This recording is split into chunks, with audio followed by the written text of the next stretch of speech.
Приветствую вас, дорогие подписчики и гости канала Ураборос. Лугальбанда. Лугальбанда – шумерский мифоэпический герой, полулегендарный правитель первой династии Урука, правивший в Шумере приблизительно в 28-26 веке до нашей эры.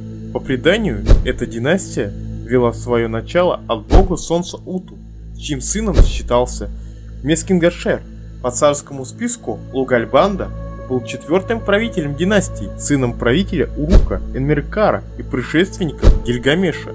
Согласно легендарной эпической традиции, супруг богини Нинсун, отец Гильгамеша, царям первой династии Урука приписывается мифическое число лет правления. Основателю династии Урука Мескингашеру, сыну бога солнца, 325 лет, Энмеркару 420 лет, Гильгамешу 128 лет. В ранних списках богов Исфары, Абу-Салибиха, герои Лугальбанда и Гильгамеш приписаны к богам. В более поздних текстах они появляются как боги подземного мира. Между тем, в эпосе Урука, цикла о Гильгамеше, Лугальбанда, хотя и обладает мифоэпически сказочными чертами, выступает уже как реальный царь, правитель Урука. Согласно шумерскому эпосу, Лугальбанда вместе с семьей и другими полководцами, которые по отношению к нему являлись братьями и друзьями, участвовал в походе воинов города Урука против жителей Араты, реального города на Иранском Нагорье, с которым Урук вел торговлю. В пути Лугальбанда заболел, и войско оставило его в горах. Излечившись, Лугальбанда придумал хитроумный способ вновь соединиться с войском. Он добился расположения волшебного чудовища, исполинского орла Анзу, украсив гнездо птенца орла ветками священного можжевельника и накормив птенца лакомствами. Священная птица Анзу в благодарность наделила Лугальбанда даром скорохода. Вернувшись в расположение войска, Лугальбанда отправился, используя свой дар гонцом Энмеркара к богине Инанне.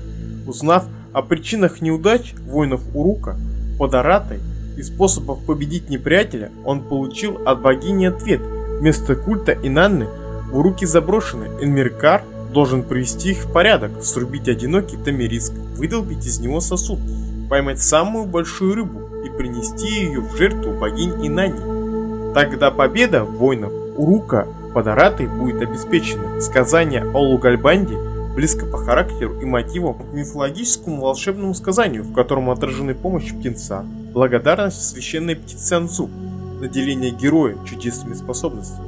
В описании я оставил ссылку на полный миф об Лугальбанде. Надеюсь, вам понравилось видео. Напоминаю вам, если вы впервые на этом канале и хотите первыми узнать о свежих выпусках, просто оформите подписку на канал и нажмите на колокольчик. Свои отзывы, просьбы, пожелания указывайте в комментариях. Ну что ж, увидимся с вами снова на канале Ураборос. Пока!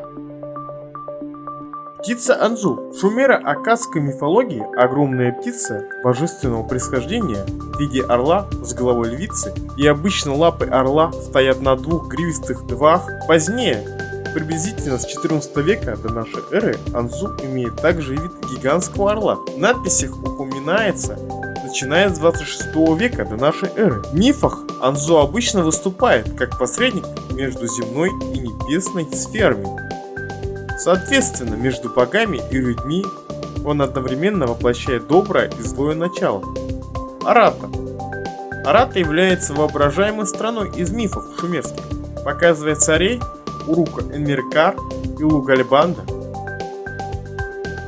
Арата предоставлен как богатый город на Иранском плато с богатыми ресурсами, с которыми короли Урука находятся в конфликте, потому что они жаждут его богатства, прежде всего в виде сырья. В шумерских текстах рассказывается о победе Урука над Аратой.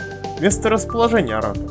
Земля Арата также иногда отождествлялась с Урарт, разделенными между Восточной Турцией, Арменией и Северо-Западным Ираном. Похоже, что в месопотамских текстах с конца второго тысячелетия название Арата имеет означать другой регион, чем оригинальный, северо-востоку от Ассирии.